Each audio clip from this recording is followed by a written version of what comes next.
four spot today, ladies and gentlemen, and I believe the first guy there maybe set up a queue and is not ready to draft. That's tough for him. We're in a sprint right now. I mean, I would, I'd love for this draft to stay now and to get Bijan at 4. It's the most likely outcome. More than happy with that. I love Bijan this season. If we weren't getting Bijan though, I probably do think I'd draft someone other than Saquon. Just given the total volume he got last year, data shows that he's in for a lot of regression. Even eliminating any injury factors from the workload he received last year, almost every running back that isn't named Derrick Henry basically saw lower touches the next season. And then from a points per game perspective, ignoring that injury risk factor, in the games that they do play, they score significantly less points on a points per game basis. So just something to think about with Barkley. I already have gotten a fair number of shares with him, maybe to a lesser degree in the sprint, so I don't need to be passing on him all the time, but occasionally I'm just going to switch it up. I also am at the point in these drafts where I'm just going to start taking some players at different starting round picks just to get some variety in the first 2 rounds, just occasionally switching it in here and there if like a quarterback stack lines up well later at that pick or something like that. But we'll see who I end up taking at this second pick.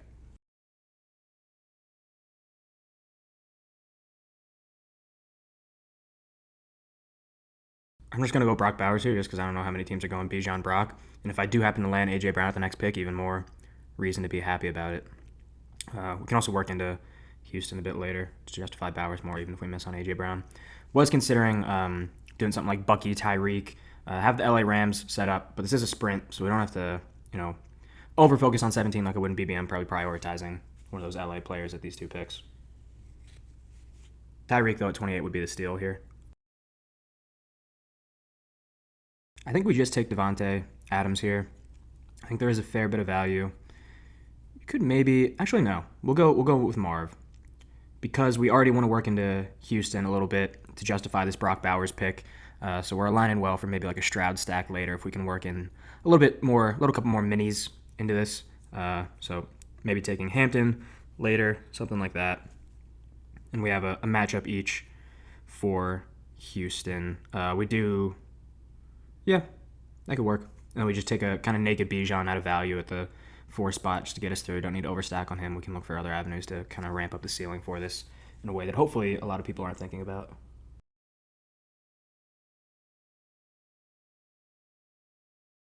Okay, I think I'm just going to take DJ Moore here. Just double checking on my end. Actually, I take that back. We're going to do a bye week weird thing here and take JMO just so we can take... get some higher leverage for any LA we can work in much later in the draft, like taking Hunter or Corum or something. Or even like Tutu Atwell with our final pick, just to give a little bit more justification to that and leverage some more into like a high upside play later into the draft. But yeah, not going to overthink that outside of Detroit being a good offense and potentially playing into some matchups we could work up towards. Getting exposure to Pitt as well can open up Caleb Johnson later, who I really like. If DJ Moore's here at this next pick, though, he's a must-take. Otherwise, probably just Devonta Smith. Could have even justified him at 45 because we took Bowers. So there's that as well. All right, sweet. We're getting more Devonta Smith. Happy takeaway at this other pick for us. DJ Moore doesn't fit abundantly well into any of these matchups, but there's value in that pick 10 spots after ADP for a player that I already really like either way.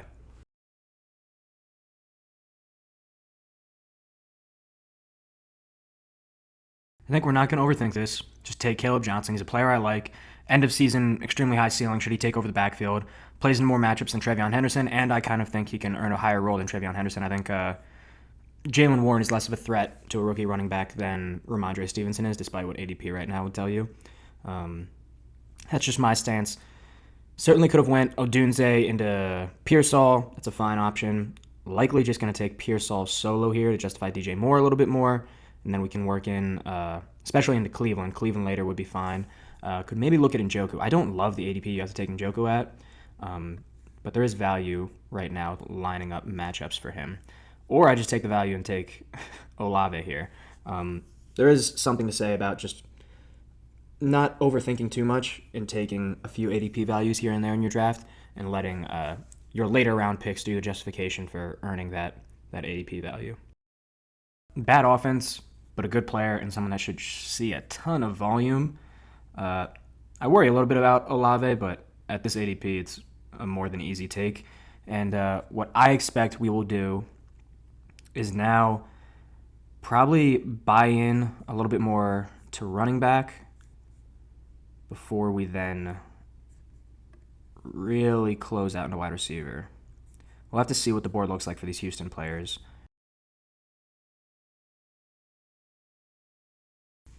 This is tough. Ayuk is high upside. If we had more Tennessee or Indy, I'd really be into it. Or if this was BBM, I'd be into it just for the one matchup. I think Higgins is the better play here. If Ayuk or, I don't know. I was going to say Mason, but he just got taken the pick before us. Mason would have been fine.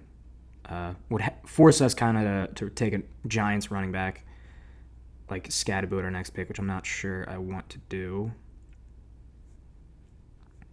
I think the right play is Higgins into Trey Harris, and then we're just going to take some running back value at the pick after that, and then at 124 take CJ Stroud, recalibrate at 141. To be fair, we only leverage into one matchup for LA, same as San Fran. And this isn't BBM. In terms of who would have the higher ceiling, I have to assume that it's Ayuk. So if Ayuk is there, I will just take him and have to resign myself to being limited on 17 for LA, which is fine. Doesn't end up happening. We will just take Harris. Can take one of the Dallas running backs later, who I admittedly take maybe a bit too often, but that's my plan.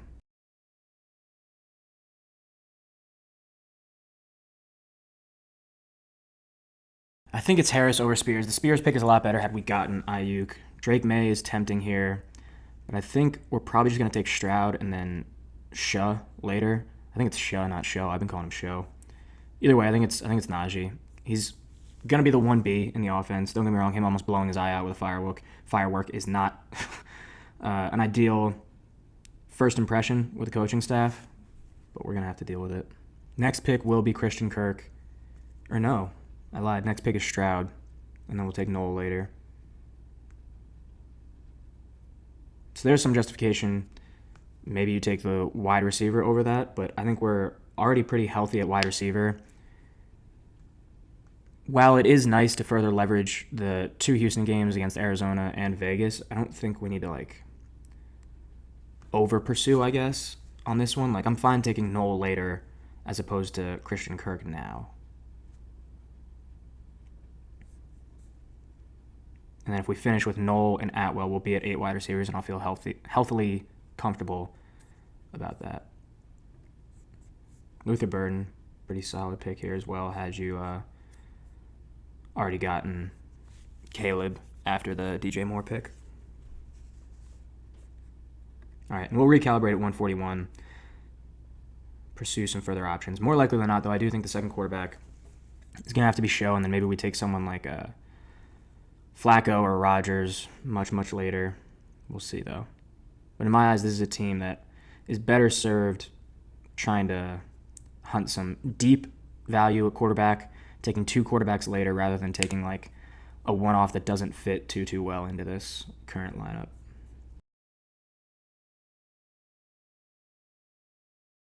This is an easy Trey Benson for me. High upside handcuff. Do I think he helps us that much week 5 when we need 2 running backs? Not necessarily, but he plays into Houston, ATL 15 and 16. If we happen to take Gesicki much later, if we're find a reason to do that, I don't really think we do. There is some value there, maybe taking the Cincinnati rookie running back whose name I can't remember right now. Either way, Benson is a high upside handcuff that plays into 2 matchups for us at a position that we need a little bit more depth for right now. I don't think taking Penix or Tua makes a bunch of sense for reasons I said earlier. For Miami with Tua, they play Pittsburgh, Cincy, Tampa Bay. We have no Cincy, no Tampa Bay, and I don't think playing Tua into Caleb Johnson makes a ton of sense game script-wise. For Penix, we have Bijan, which is nice, but again, no Tampa, a little bit of Arizona, and we didn't end up taking the LA for it. So my justification there feels a little sparse. I'd rather just kind of, again, like what I said later, take someone like Geno Smith after he falls, hopefully to our next pick, maybe further. To be fair, the value right now, getting some of these players 10 spots after ADP, is very enticing, but I think the right pick is probably to pass. I mean, you maybe could justify Stafford, but with the Stafford injury reports, I think you're safe maybe even letting him try to slide.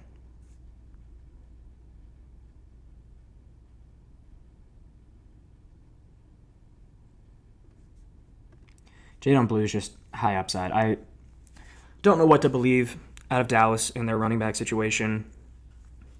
My one friend told me that the news is that Jadon Blue isn't good. To be fair, I mean, is Javonte Williams going to be that much better? Javonte is someone I've picked a lot this offseason, to be honest, but like, there's no guarantee that Javonte Williams is suddenly not going to be a stud just because he had an extra year removed from his injury. He may just not be the player that we wanted him to be. He may not ever achieve what we hoped that he'd become. Time will tell in this next pick whether trying to get some value out of Geno Smith makes sense. It is a bright side if he does fall that hopefully these two players that just picked won't be taking him, but we'll see if my bet here pays off. Geno Smith is the priority pick, more likely than not, at this next one. Couple picks away, hoping we can hit Geno here, especially with 2, 3, and 2 quarterbacks. That's tough for me. All right. Either way, we'd be taking him at the next pick, not now. We could consider Darnold. I don't know that that's the proper move. These guys are really just picking up RBs. We can take Jalen Wright. Plays into Caleb Johnson fairly well. High-value matchups should he need to be the running back that steps up. We'll definitely need a quarterback at 72 before we take Shaw later. And then we know we're taking... We don't need Beck, yeah, now that we lost out on Geno. We could take Gesicki. No, we can't. Could take Otten. I think we just take Knoll. Get our double set up. More than fine with me. And then we'll work into... Where is he? We'll take Schultz later as our other tight end. These remaining picks are going to be definitely at 89 and 96. Pretty decent ADP jumps, but I think they're going to make sense given what we have set up because I want most of these LA players or Shah, and I'm going to need 2 quarterbacks more likely than not. Dart naked feels bad, man, but may just be what we have to do. Kind of comes down to what you want to happen. I think taking Shah more likely than not guarantees us some early season production. I do have fears that Shah could be benched at some point if he's not performing well. Like, how long is the leash in a losing team that didn't put that much capital into him? If he was a first-round pick, I think he has a lot more runway. Obviously, second-round picks are going to get more likely to be benched, have a shorter leash than the players that the team invests high draft capital in. So I do have that fear for him. But he does give us that early season value that Dart doesn't. And vice versa, Dart probably gives us more late season value than Shah. Could ignore all of that and just take Russell Wilson along with Shah, guarantee that we get there, and then we just need Stroud to ball out. It's not a horrible idea. It's not my favorite plan, though, to be quite honest. And after these next 2 picks, I would like to touch on kind of why, while I felt this draft was good ADP-wise, I don't think it sets up as well as some of the other sprints that we've seen. So I would like that to be a potential discussion point before we move on. Pick check, knowing I need 2 quarterbacks and a tight end, I can't take Will Shipley, even though it does play okay, not amazing into the matchups. We only get one with Brock Bowers, but I do think Shipley's a pretty good high-value handcuff.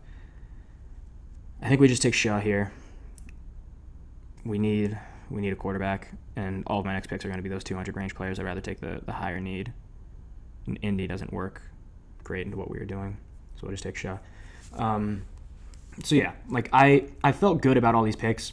They work into like a fair amount of minis for each other. It's not like atrocious, but if you think back to like some of the potential angles here, like getting Devonta Smith earlier potentially works better than J-Mo, and then we work into Buffalo later. Like Olave is a good ADP value and DJ Moore is a good ADP value, but like in these playoffs, we don't have any game stacks to like truly take advantage of that ADP value in my mind. Next pick, we will go Dalton Schultz because we need a second tight end, and then I'm going to need to heavily ponder whether the right decision is taking Atwell or a quarterback like Dart. But like back to what I was speaking about on this team. You don't necessarily need like high leverage into each of like, in this case it would be Houston, since Houston's our main stack, stacking into from Stroud into Higgins, Knoll, and now Schultz. But your odds of really hitting like the best possible lineup over these 3 weeks is much higher when you're playing into your main stack. Like we have Marv and Trey Benson for 15. We have Bowers for 16, but like we have Najee for 17, but like I just don't feel it's that amazing.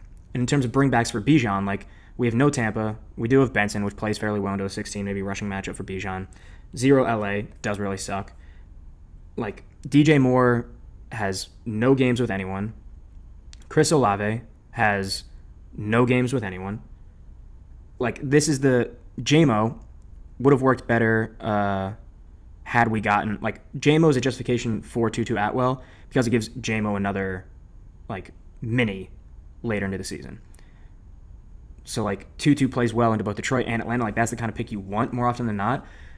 I just don't personally feel like taking DJ Moore at ADP without further leveraging into the team. I feel like that more often than not in this specific situation is kind of a throw. I think the higher upside is taking Tutu Atwell, which pains me to say. I think it's kind of dumb, but we're staking our bet on Stroud. Like he needs to perform enough. Like Jackson Dart is not going to like increase our advance rate. That's the main issue with this team before I get back to the team stacking problem that I think it has. The main issue with this team is that the quarterbacks are not set up super well for us to actually advance. CJ Stroud needs to be the quarterback 1, 2, or 3. I mean, I'll give him that leeway. He needs to be a top quarterback, and we don't have his top receiver to play into. That doesn't mean that you don't need Stroud's top receiver to play into to play for the ceiling in 15, 16, 17. But in terms of advance rates, that would significantly help. Considering that, I think that usually if you're taking like Stroud or Herbert or, I don't know, Penix, and you don't have their 1 being Nico, Ladd, or London. More often than not, I think the best play there is you find whatever quarterback the rest of your team plays into fairly well, and you take them hopefully with 1 or 2 other receivers or a running back to play into the team well. For us, that could have been someone like DJ Moore. We play into Caleb, take Ayuk at one of those picks earlier, and then we have like some slight justification and just some value from an advance rate perspective, hoping that Caleb Williams is like, even at the worst, a low-end QB1, and we get enough points to sustain, from a season-long perspective, production at our quarterback position. That is the biggest problem with this team, is that Tyler Shah is likely not going to give us a ton of points this season, and unless like CJ Stroud is like really spreading the love predominantly to these 2 rookies, we might be okay and then not advance. So that's one of my bigger concerns. The paramount thing though is what I was talking about matchups earlier. To me, when you get this ADP value like DJ Moore and Chris Olave we justified a little bit by taking Shah, but like he doesn't play in any matchups. Like I think after that, I should have adjusted my philosophy just a little bit. I'm not going to try and recreate this entire draft in front of you right now, a beautiful minding this thing, but like that's the consideration that I think you really need to like think about mid-draft. Admittedly difficult on a 20-second pick clock, especially in a draft where people are moving faster to try and find the new angle quickly. But to me, that's the thing that's really going to separate your lineups and set you up most for success. Granted, like New Orleans does not have very easy to get into matchups.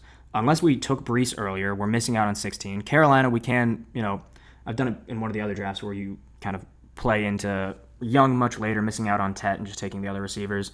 And Tennessee is a little tough without having Ridley. So, like, Olave may not be the best example, but, like, with DJ Moore, it's more than easy to take, like, any of the Cleveland players late. We could have taken Matthew Golden instead of, I think it was Olave. Like, and then we set up well for Chicago. We take Ayuk, like, either one of them would have played well into DJ Moore, and then we just set up for, like, maybe just a more Caleb lineup behind some other quarterback. Like, things like that usually to me are going to feel a lot better. The most important thing, though, is, like, playing into our first 2 picks. More often than not, you should be leveraging, like, if I'm taking Bowers in the second round, Bowers needs to perform 15, 16, 17. If Bowers has a 2 TD, game and then like a 130-yard game and then like, I don't know, whatever. He does well. More likely than not, someone out of Philly week 15 is going to need to perform well. For our purposes in this draft, that would have been Devonta Smith. Houston, we do have the leverage for him in 16 after doing Stroud. With the Giants, we have nothing. So we're really only playing into one game for Bowers when we need him to be blowing up every single week. For Bijan, we have no Tampa Bay and we have no LA. So again, we're only playing into 16, which is not ideal in this format whatsoever. I really think you need to like play more into, if you're not doing your first 2 picks super well, you need to have a high leverage like unit, a high leverage stack, something like a Caleb double later, or maybe the Stroud later, but we just work into it a little bit better, to be honest. Like, not to say that we aren't amazingly leveraging the Stroud, but Stroud to me, he needs like a lower end QB1 to really like get the advance rate. I don't think Stroud this year is going to be a QB3. It's within the realm of possibility, but I don't think that's always the right option to like highly leverage it like this by taking Shut and just like, all right, we need Stroud. Because more often than not, the team that has Stroud and let's say, I don't know, Sam Darnold is going to be the team that's going to advance over this Stroud-Shut team. And then like your advance rate rockets way up for what I perceive is to be a very minimal decrease in ceiling 15, 16, 17 for having just like a much more stable quarterback 2. Kind of rambled a bit there at the end, but I do think it's an important consideration for you to really think about if you want to do the sprint and want to get pretty highly into the sprint like I aim to this offseason. To me, if you haven't done a sprint, if you haven't done a BBM yet, start with BBM.